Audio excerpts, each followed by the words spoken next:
Zoom tips and tricks. In the last video, we discussed the basic settings for a Zoom meeting, and now we will take a look at some of the advanced features that you may want to use. We will cover recordings, microphone quality, virtual backgrounds, improving your appearance on camera, transcript recording, gallery view, screen sharing, whiteboarding, and more. Recording Zoom meetings in video format. When you use Zoom for a call or meeting, you can record it as a video. If you are the meeting host, then you can enable the recording in your settings.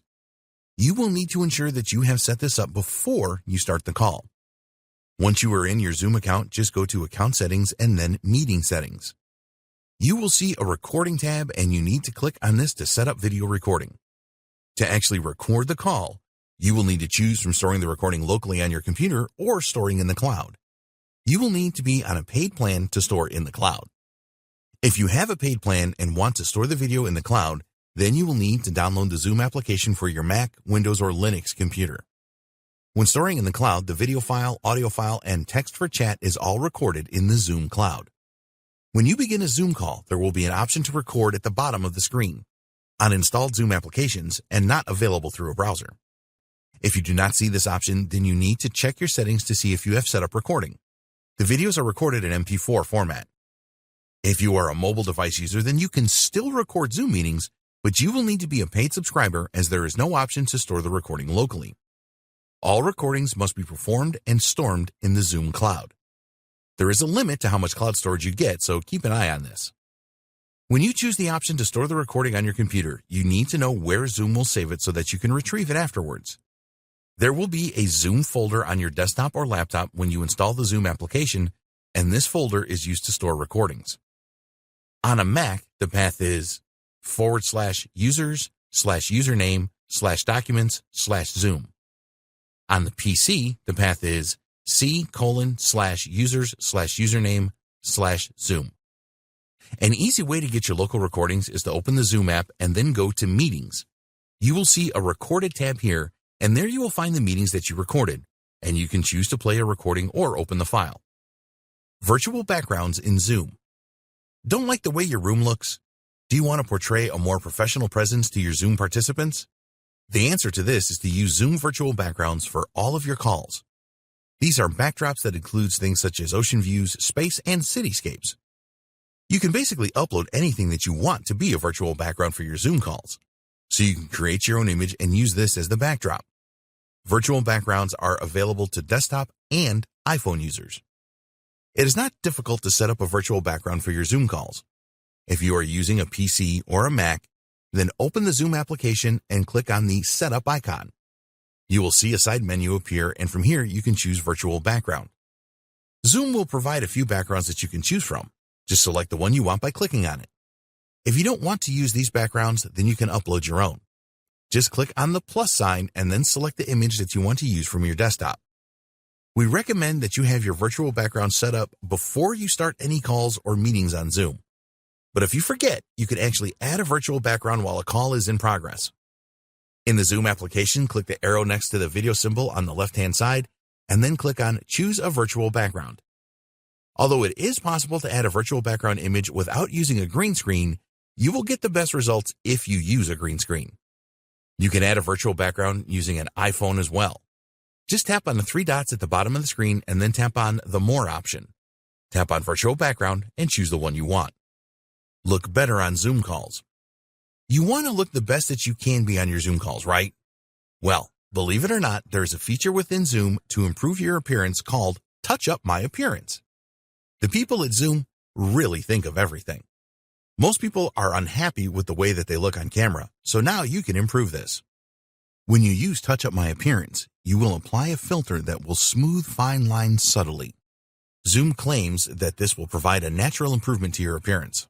To use this wonderful feature, go to Settings in the Zoom application, and under the Video tab, you will see a box to check next to the words Touch Up. Transcript generation. This is a really useful feature of Zoom. Let's say that you are recording an interview with an expert in your niche that you plan to package up and either sell or provide as a valuable giveaway to encourage people to sign up for your email newsletter. Some people just prefer to read transcripts rather than watch a video or listen to an audio file, so give them everything. You will need to go to the Zoom web portal to enable the automatic transcript feature for your recordings. Go to My Meeting Settings and then onto the Cloud Recording tab. You will need a paid subscription for transcript generation. Find the Recording tab and enable the feature. In some cases, you may see the option for audio transcript generation grayed out. This means that it will have been locked at the account or group level. To fix this, you will need to contact the admin. Gallery view for 49 participants. The default number of participants you can show on the screen at once is 25. If you want to show up to 49 participants at once, then use the gallery option. This is dependent on the device you are using. If you are using an iOS or Android mobile device, then the Zoom app is set to work in active speaker mode. When other participants join your meeting, then in the bottom right corner, you will see a video thumbnail. With a mobile device, you can see the video of up to 4 participants at once. When using a desktop, you can see up to 49 participants at once. You must install the desktop Zoom app for Mac or Windows PC to do this. Just go to Settings and then click on Video, which will bring up the video settings screen.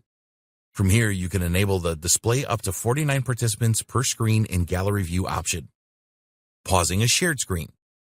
This is another cool trick that you can use so that your meeting participants will not see you fumbling around with your presentation slides. You can do this both on a desktop and a smartphone device. While you are sharing your screen, you will see a Pause Share option that you can select so that the current screen is frozen in the meeting. This enables you to mess around in the background, getting things set up as you want them. This is a great feature to use during webinar presentations, which we will discuss in more detail in a later video. Share files and use the whiteboard on a mobile device. Some people think that you can only use the Zoom whiteboard feature with a desktop computer, but this is not the case. Using your smartphone, you can share files directly and use the whiteboard feature during a meeting. All you need to do is use your finger on the screen to make your comments, etc. You can also make annotations using your mobile phone when you are viewing a screen that someone else has shared. At the top of the Zoom window, select the View options and then select Annotate. You will then see a toolbar that will provide your options for annotation. These include text, arrows, draw, and more. Other great Zoom tips and tricks. You can create breakout rooms to split your meeting up into smaller groups with Zoom. While it is possible to do this during a call, you will avoid logistical issues if you set the rooms up before you hold your meeting. If you want to provide one-on-one support for a meeting participant, you can do this using the Remote Support feature. This is great for group training sessions where you need to provide help to certain individuals, for example. Did you know that you can invite people to a Zoom meeting using different languages? Well, you can, and these languages include English, French, Russian, and Spanish. The final cool trick is the waiting room. You can set up a waiting room for people to hang out in prior to your arrival as the host. In the next video, we will look at why you need to run webinars using Zoom.